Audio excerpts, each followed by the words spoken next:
The Amityville house loomed before them, its windows like empty eyes staring back. George and Kathy Lutz had been searching for the perfect home for months, and they knew this was it. The price was too good to pass up, and the house had a beautiful, sprawling layout. They were determined to make it their own, to fill it with love and laughter. But as soon as they moved in, strange things began to happen.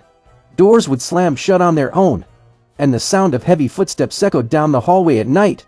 At first, George and Kathy dismissed it as the house settling, but soon they couldn't shake the feeling that they were being watched. Kathy started to experience terrifying visions, seeing ghostly apparitions in the nursery and feeling an intense, malevolent presence.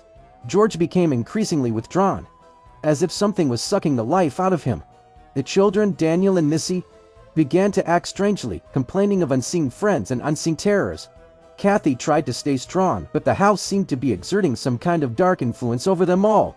One night, George woke up to find himself possessed by a dark, evil entity. He was furious, his eyes blazing with an otherworldly energy.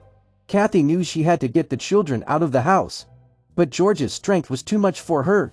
As the days passed, the supernatural occurrences escalated.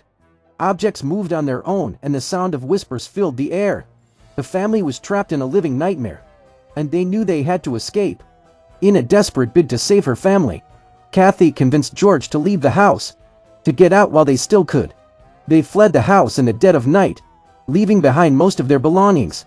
As they drove away, the house seemed to loom behind them, its windows blazing with an otherworldly energy. They knew they had left something behind, something malevolent and evil. They never went back to the Amityville house, and they never spoke of the horrors that had occurred within its walls. But the house remained, a monolith of evil, waiting for its next victims.